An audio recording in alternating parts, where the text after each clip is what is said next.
यहाँ पर अंग्रेजों का राज था।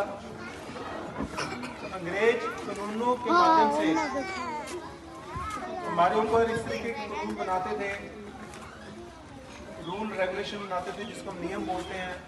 तो नियम के माध्यम से हमारे लाइफ को रेगुलेट करते थे। हमारी आज़ादी क्या होगी वो तय करते थे कि हम कैसे जिएंगे, कैसे रहेंगे, क्या खाएंगे, क्या पिएंगे। इस गुलामी की जिंदगी के खिलाफ भारत की आज़ादी के लिए कुछ लोगों ने संघर्ष किया और आज़ादी दिलवाई। उसमें महत्वपूर्ण नाम आते हैं भगत सिंह, राजगुरु, सुखदेव, लाला लाजपत राय, सुभाष चंद्र बोस, सुभाष चंद्र बोस। ऐसे कई सारे लोग हैं जिन्होंने अपनी जान की कुर्बानियाँ दी ताकि हमारे भारत के लोग आज़ाद हो गए। और आज़ादी का मतलब ये नहीं था कि अंग्रेज चले जाएं और उनका बनाया हुआ व्यवस्था सिस्टम वो चलती रहे। उनकी व्यवस्था जो सिस्टम बनाया हुआ था वही तो गुलामी का कारण था। उसी से तो देश को गुलाम किया हुआ था। उस गुलामी का मतलब क्या था कि जिसके पास उस व्यवस्था की बागडोर है वो अपनी व्यवस्था की बागडोर को इस्तेमाल करके हमारे ऊपर अत्याचार करते थे।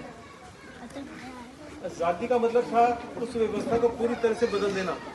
उस व्यवस्था का चिन्ह भी नहीं बचना चाहिए था। दुर्भाग्यपूर्ण जब देश आज़ाद हुआ, जो भी नेता थे उस वक्त के, उन्होंने वही अंग्रेजों का सिस्टम अपना लिया। जो गुलामी का सिस्टम था वो आज भी हमारे देश में चल रहा है।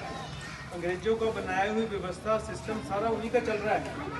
इसी वजह से क्या हुआ कि जिसके हाथ में सत्ता आ गई, उसी जिसके हाथ में सत्ता आई उसने हमारा ही शोषण करना शुरू कर दिया। आज भारतीय नागरिक ही अपने दूसरे भारतीय नागरिकों का शोषण कर रहे हैं। क्यों कर रहे हैं? क्यों रिश्वत मांग रहे हैं? क्यों किसी को तंग परेशान कर रहे हैं? वो भी भारतीय नागरिक। अब अंग्रेज तो रहे नहीं, ये भारतीय नागरिक ही दूसरे भारतीय नागरिक को क्यों तंग परेशान कर रहा है? क्यों उससे रिश्वत मांग रहा है? क्यों उसका काम नहीं होने देता? एक गरीब सड़कों पे रोल रहा है। ये क्यों हो रहा है? क्योंकि इन्होंने व्यवस्था नहीं बदली।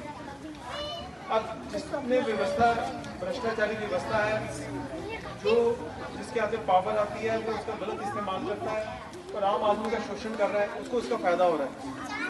वो भ्रष्ट व्यवस्था को इस्तेमाल करके अमीर को अमीर बना रहा है, गरीब को गरीब बना रहा है और आम आदमी बेचारा पिसता जा रहा है।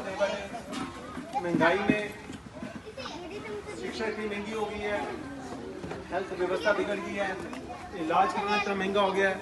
इस सारी के सारे कारणों के मुख्य कारण जो है वो व्यवस्था ना बदलना है। ये लोकतांत्रिक व्यवस्था आज तक इस देश में बनी नहीं है।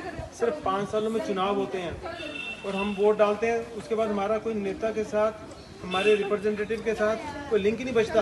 वो हमें मिलता ही नहीं है। उसको मिलने जाने के लिए सिफारिश चाहिए। हमारे देश के अंदर जो बुराइयां हो रही हैं, गलत काम हो रहे हैं, उसको बताने के लिए अगर वो इजाज़त देता है तो वो भी एक एहसान करता है हमारे ऊपर। तो ये आज़ादी नहीं, गुलामी है। इस गुलामी को बदलने के लिए सबसे पहले शिक्षा बदलने की ज़रूरत है।